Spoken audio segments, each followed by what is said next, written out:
Thanks for joining us at XM.com. In this preview video, we'll be looking at the non-farm payrolls report. It's out on Friday, and of course, it will be the dollar's next big test. I'm Christina Marujas. With me today is our senior investment analyst, Marios Hadjikyriacos. Marios, in his press conference yesterday, Chair Powell mentioned that a softening labor market could potentially push policymakers closer to cutting rates. So what do you think we'll see in Friday's non-farm payrolls report? Hello, Christina. Well, Powell was very specific about that. So Powell said they are not planning on cutting interest rates in March. That's what he said, that the base case scenario is not cutting interest rates in March. But that could change and they could cut rates if the labor market weakens. That was the message he sent. So that puts even more emphasis than usual on this upcoming employment report, Christina.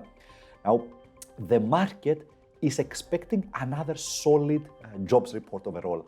Non-farm payrolls are forecast at 180,000 in January, slightly less than the previous month, but still a solid number overall. The unemployment rate is expected to have ticked up to 3.8%, while wage growth measured by average hourly earnings, that's expected to have held steady in yearly terms. Now, are we likely to get any surprises?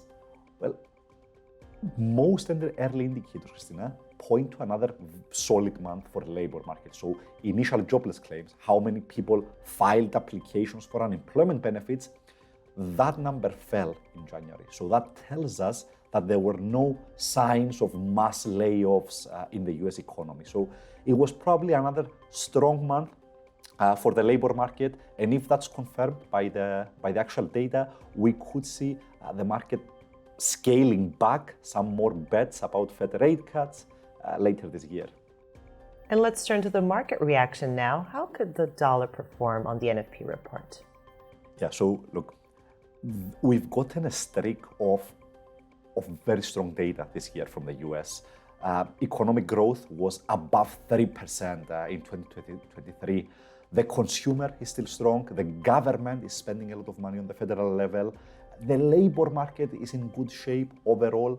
So what we've seen this year is the market slowly unwinding bets around how quickly and how deeply the Fed will cut interest rates.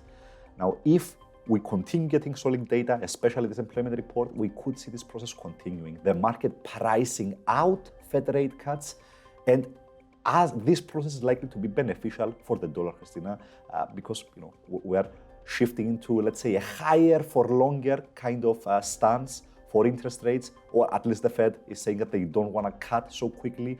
That's beneficial for the dollar overall. Now, the bigger picture for the dollar, I think, is quite positive, especially when you compare the US economy to the Eurozone. So the US grew by 3.1% last year. The Eurozone economy only grew by 0.5%. It barely avoided a recession. Now, that suggests that the Fed will be cutting interest rates at a slower pace than the European Central Bank in this cycle. So that could boost the dollar through the interest rate channel. And one final note, Christina, I think that one element that has held the dollar down this year has been the massive rally we've seen in the stock market. The dollar, of course, is a safe haven. When the stock market goes up, you usually have less demand for safe havens. So that, I think, has prevented the dollar from appreciating significantly.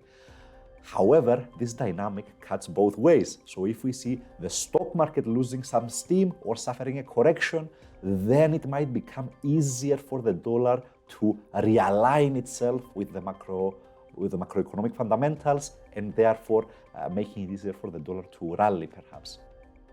Interesting. Marios, thanks so much. This was a preview video here at XM.com.